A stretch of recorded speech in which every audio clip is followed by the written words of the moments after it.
don't forget the money, man.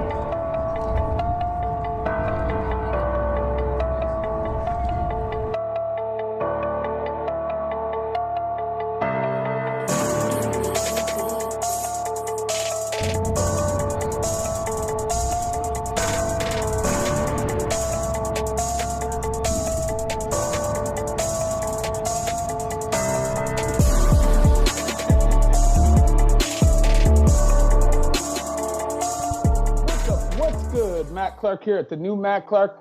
How are each and every one of you doing on this amazing Sunday? I'm doing great. My girl's doing great. My family's doing great.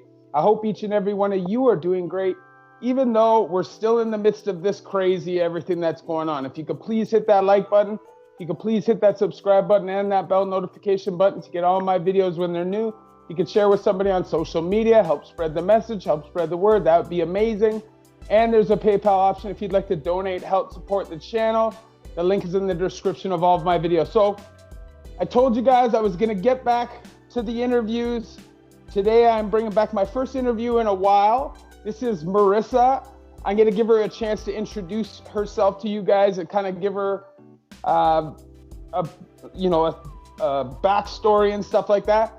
And I just wanna talk about the importance of trying to bring on more female interviews and stuff, because you rarely don't see, especially in Canada, because there's just not a lot of female convicts that are prepared to even talk about it. So I really appreciate that you're prepared to come on.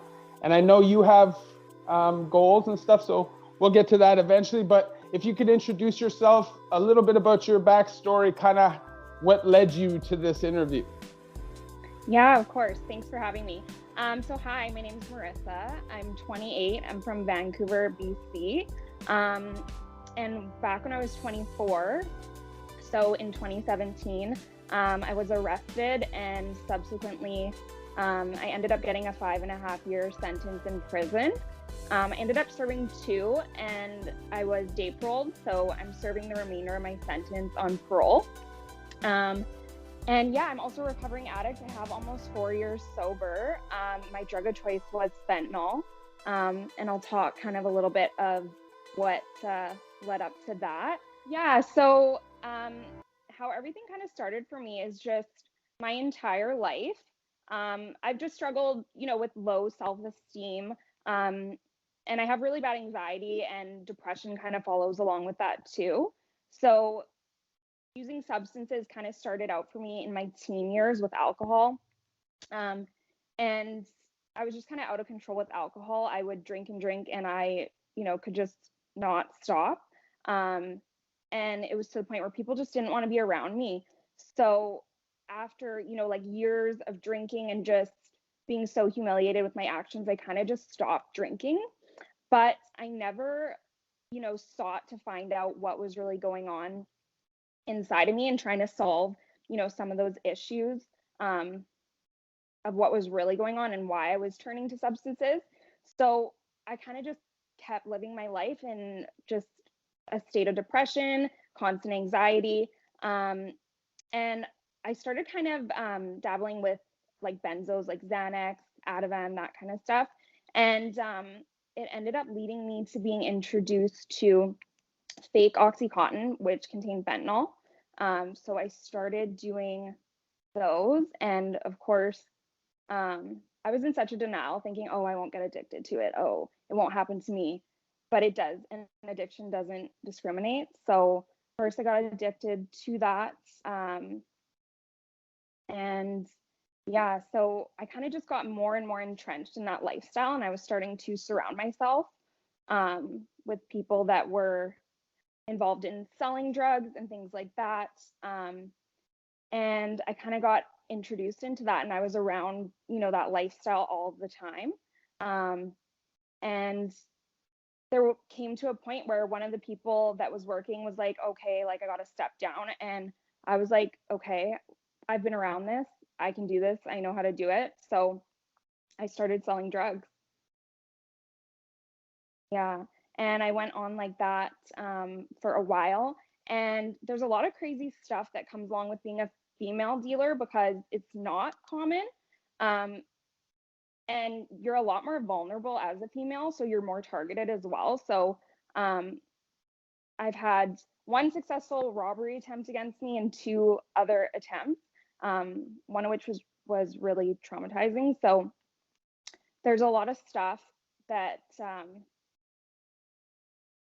comes with that. You put yourself in a really dangerous position, and yeah, and I just kind of went along like that, selling drugs.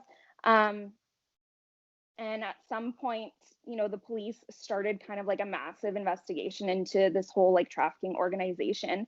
And it lasted about 18 months, their investigation. And in the end, they ended up arresting 11 people, one of them, of course, being me. And yeah, so I was taken into custody. Tell you a little bit about my charges too. So I was charged with 9 counts in total.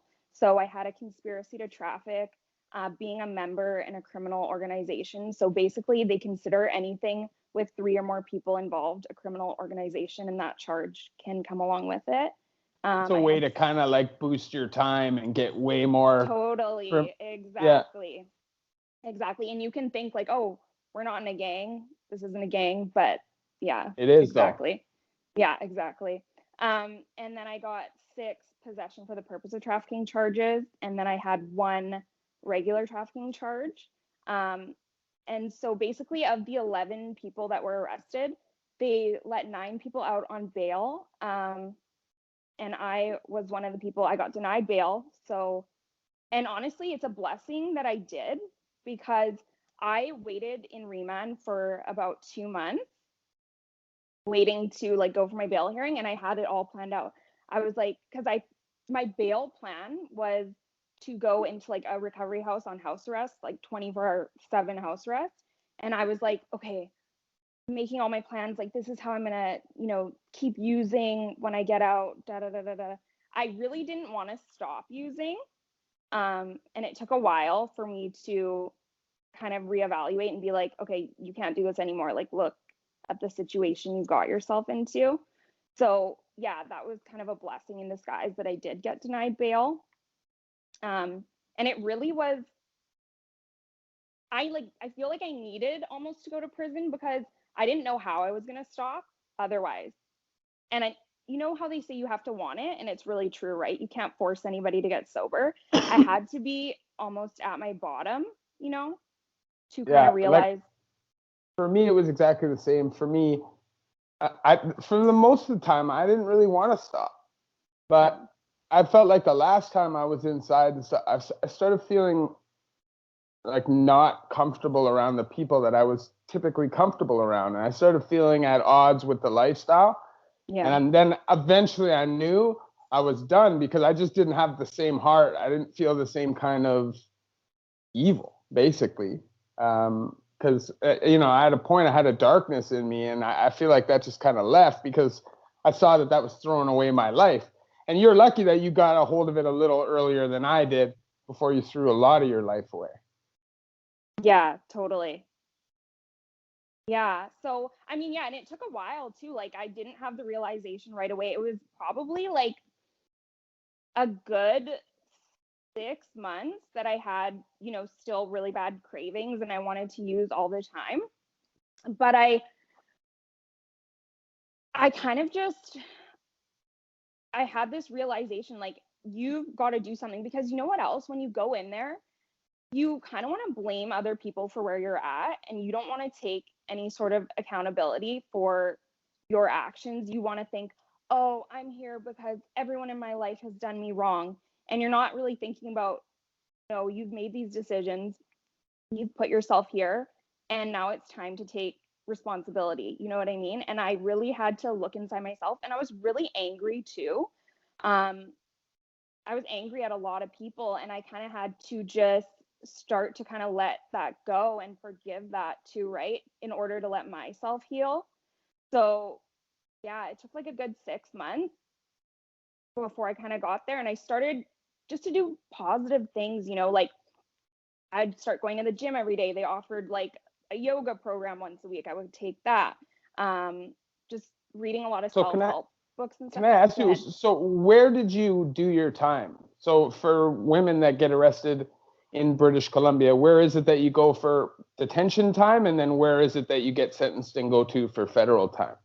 Good question. So yeah, there's obviously a lower percentage of women offenders in BC. So they have they have 3 female facilities for provincial time, also remand. They kind of put them together just because there's such a low percentage of female offenders. So they'll put the remanded, so the pretrial prisoners with the sentenced prisoners. So I went to Alouette Correctional Center for women. It's in Maple Ridge.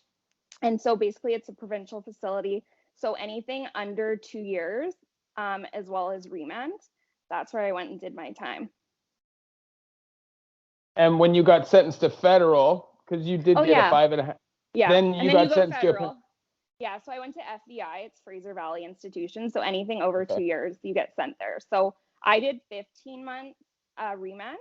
And then once I got sentenced, I went over to FVI. So FVI? FVI, Fraser Valley. Yeah. And how is it there? Like, how, you know, because I've never done or spoken to a lot of people that have done time inside a female penitentiary, and I don't really like understand what the politics are like. Are they a lot different than male politics? You know, guys are fighting over the phone and food and all the same stuff. It's all the same stuff?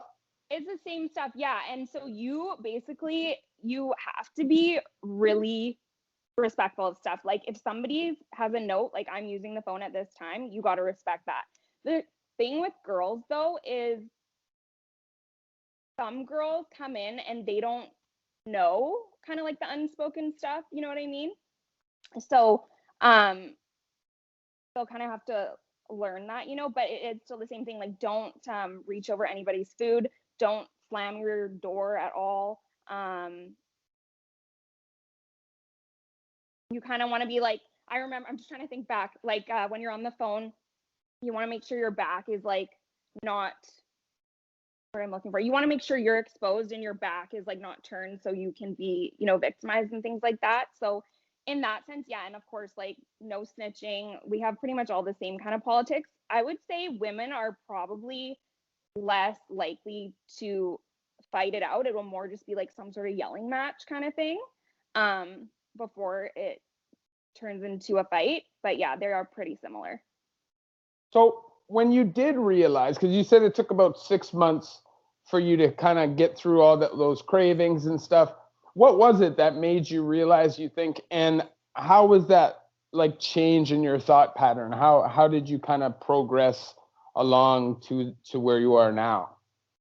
So I came to this realization, like I never ever want to be in a situation like this ever again. It was a huge wake up call for me.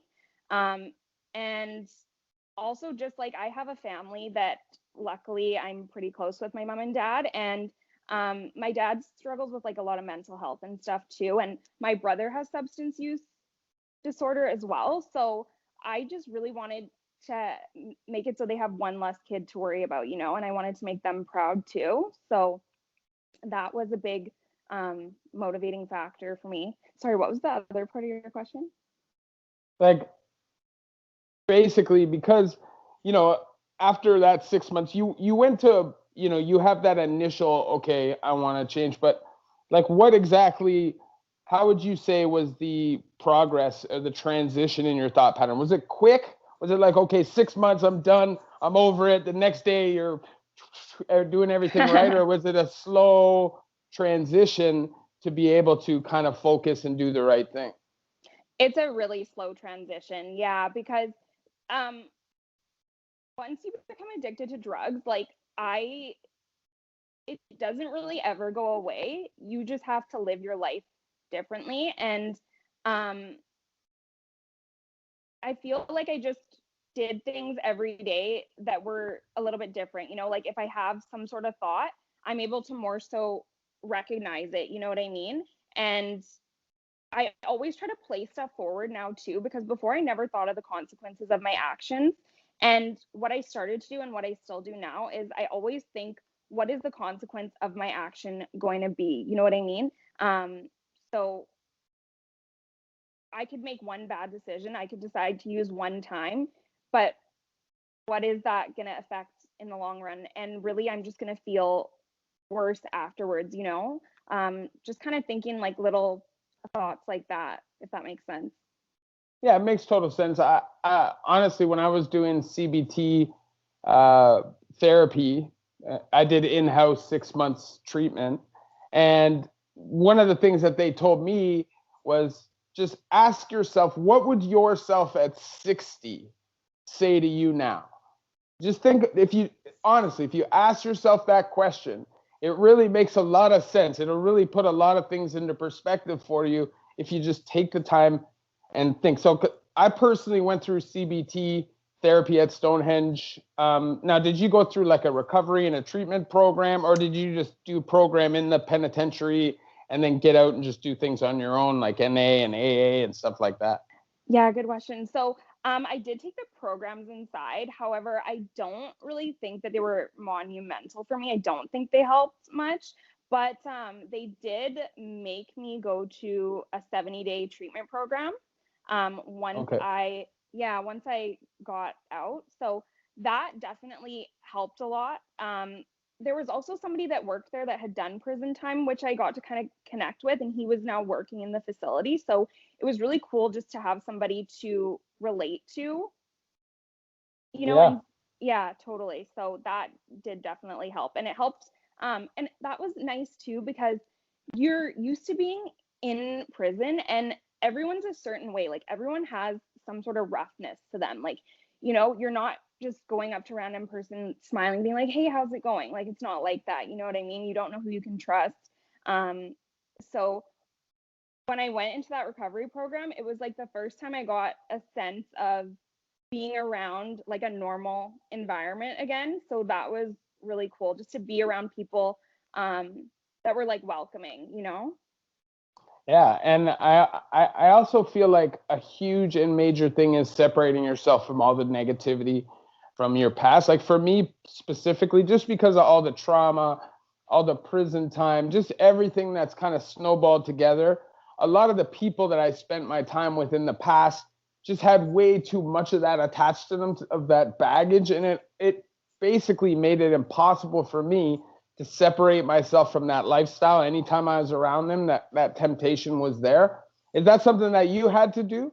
And if you had to give my viewers advice, like what would you say? Like, get rid of all your old friends, or like you feel like you can change people, or like, what's your opinion on that? That's a good question. I mean, for myself, I wouldn't be around anybody if they were still in that lifestyle, just because I think you can, even if you're not really aware of it, you can be influenced by, people that are still in that lifestyle. I mean, of course, you can love and support them from afar. But what was a cool thing that actually happened to me is when I started using with one of my best friends, and we both got so messed up. And she kind of went in a different direction than me, where she didn't start selling drugs, but she still went down a really crappy path.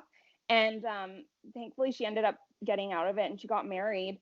And we lost touch because she went and she got clean, and I kept going, and then I ended up getting arrested. So the crazy thing is, when I got out, I was walking down the street one day in Vancouver, and I had thought she had moved to another country because she had gone to like England or something and met her husband there. And I saw her walking down the street, and I was like, oh my God, hi. And she was like, oh my God, this is crazy. And she had been clean for probably like 4 years at that point. So we got to reconnect when we were both sober and living, a positive life. And that was really cool. So we went through that experience together, but we were both able to connect when we were healthier. So that was really cool. Felt like it was fate that brought us together again. And I think it probably was. And I think a lot of the time, people that are actively involved or they're using drugs, they feel like a lot of the people that they care about in their lives abandon them, Yeah. without putting those people's lives in perspective, and being unselfish and saying, look, I'm bringing this risk around all these people who are just trying to live normal lives and build their lives up. and you sometimes can build resentments, but you'll realize really quickly when you clean your life up and you separate yourself from the bad stuff, those people start reaching out, and if they see that you're serious, if they see that you're actually like doing the right thing, it's not that they don't care about you. It's not that they don't want to be your friend. It's that you're just too high risk to bring around and put their lives at risk. And I'm sure when you were doing your thing, you probably had friends that were pretty, scared to come around you at times, friends that weren't involved in that. That kind of goes hand in hand with the lifestyle. Wouldn't you agree?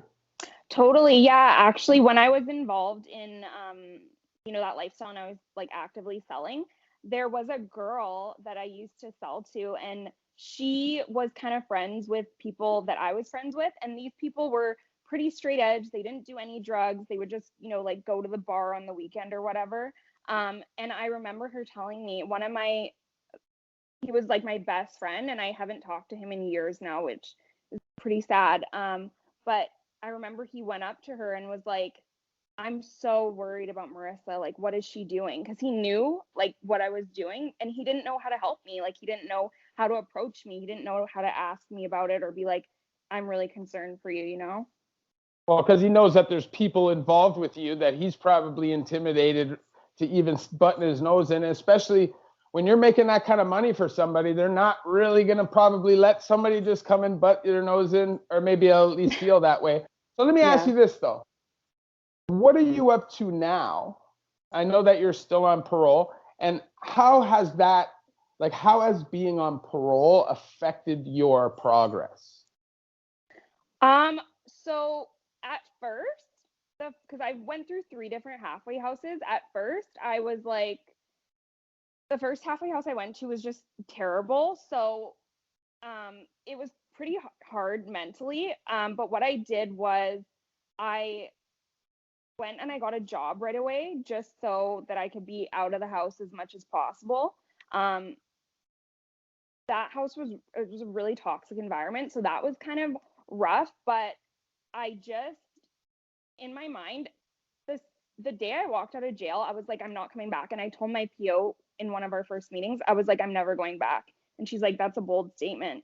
And I was like, but I mean it. And I'm just like, I'm going to stick to my word. So I know in my mind, it's so ingrained in me what my end goal is. And it's to live my life positively and sober and never go back to jail. And I feel like that's also the best way just to kind of make amends for my crime as well, because obviously, it definitely causes harm on the community. So, so going through the halfway house process, it was pretty challenging because there's a lot of hoops you got to jump through too. Like, I don't know what your experience is, but they try to overwhelm you so that you fail. It's crazy. That's what they try to do. Yeah.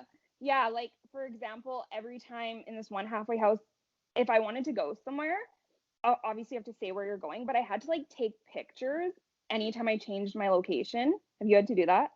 And call from a landline? Yeah. There's no landlines anymore. They don't exist. So crazy. Like, you have to like email them photos of yourself like in front of a street sign, and like then you'll be at work and that's probably because landlines don't exist anymore, so they probably do that now.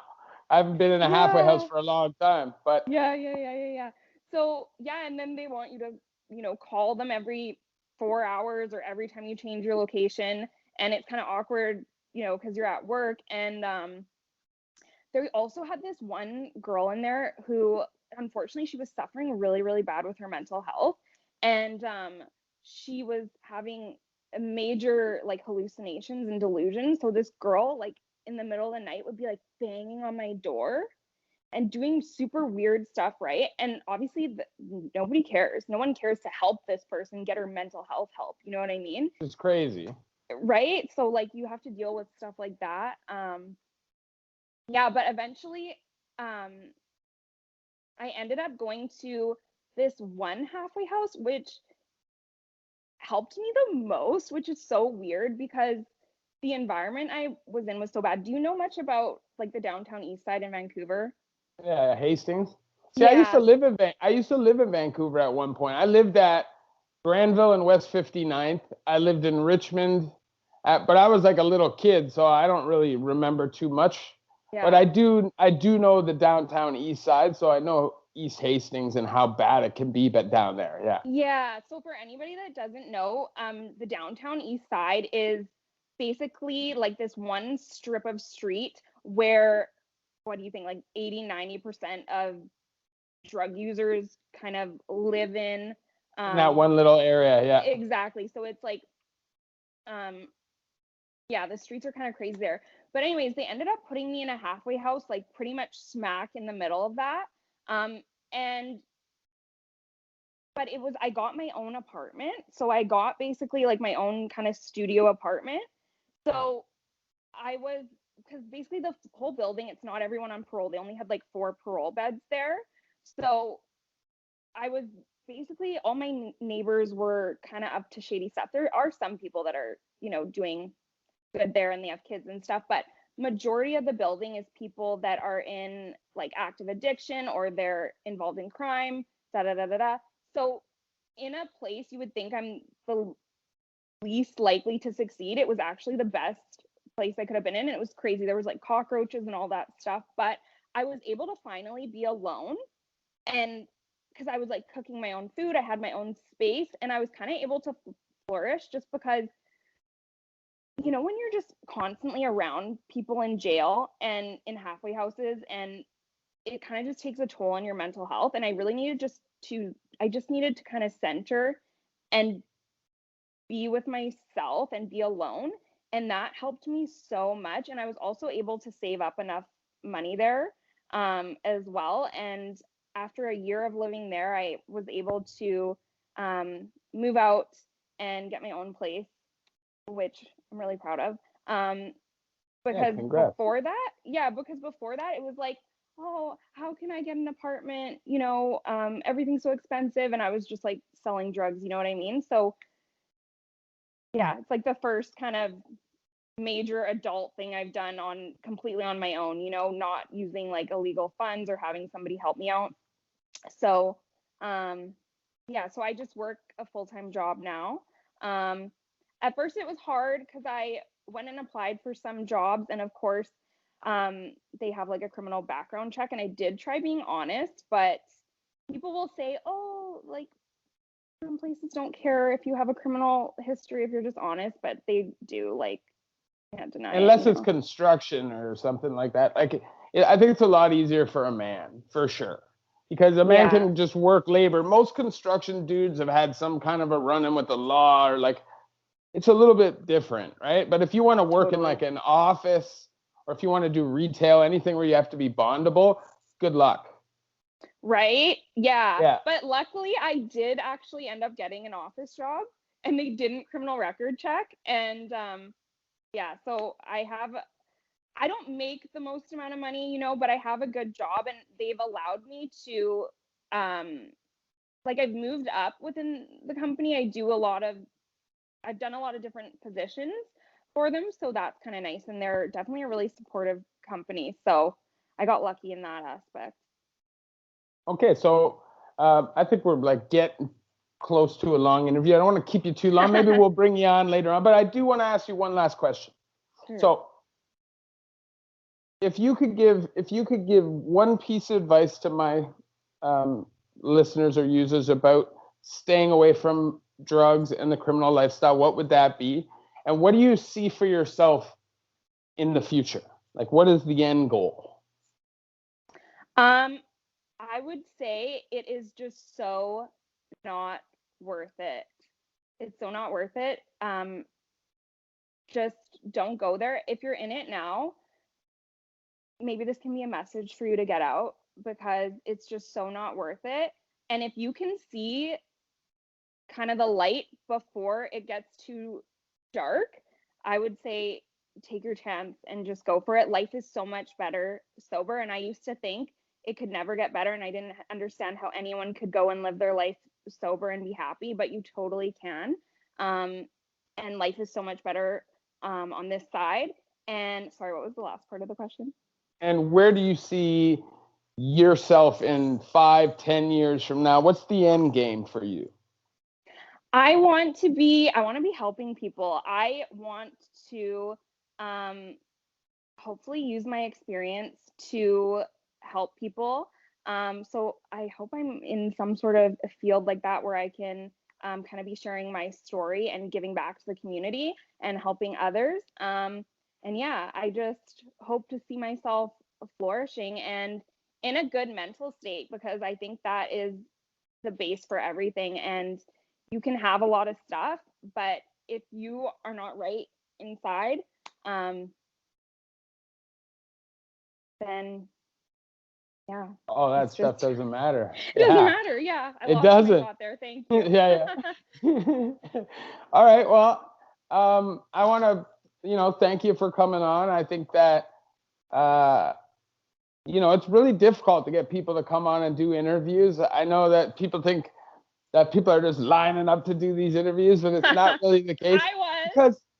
Because it's difficult though, because there are a lot of dudes. I don't want people that are active. I don't. That goes against the message. I think that you have the right message, and I want to give you an opportunity now to shout out a YouTube channel, an Instagram page, or any of that stuff that you want to shout out, so that they can, get in contact with your channel or anything like that. For sure. Okay, so I just actually started up a YouTube channel last week. So it's just my first name, Marissa. It's spelled a little bit differently. So Merissa, and then it's D, so Dee. So that's my YouTube channel. My Instagram is the same. It's Marissa D, but with 3 Ds. And then I have a TikTok as well. TikTok is Marissa D, so with 2 Ds. So Marissa Dee. And yeah. if you, do you mind putting it in the caption down below too?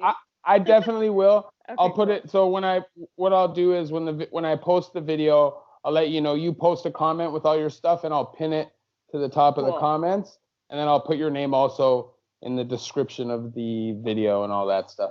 All right. Well, thanks. So thank you very much for coming on. I appreciate it. To everybody who's watching, I just want to say that, like she said, it's never worth it. Prison is a total waste of talent and purpose. And if you're here, if you're breathing, you have purpose, and it's never too late. I did almost 20 years of time. I did 10 years of hard heroin addiction. I turned it around. She was into hardcore fentanyl addiction. She turned it around. That proves that it's possible. So please don't give up. If you please hit that like button, that subscribe button, and that bell notification button to get all my videos when they're new. You could share with somebody on social media, help spread the message, help spread the word. That would be amazing. And there's a PayPal option if you'd like to donate, help support the channel. The link is in the description of all of my videos. So thank you for coming on.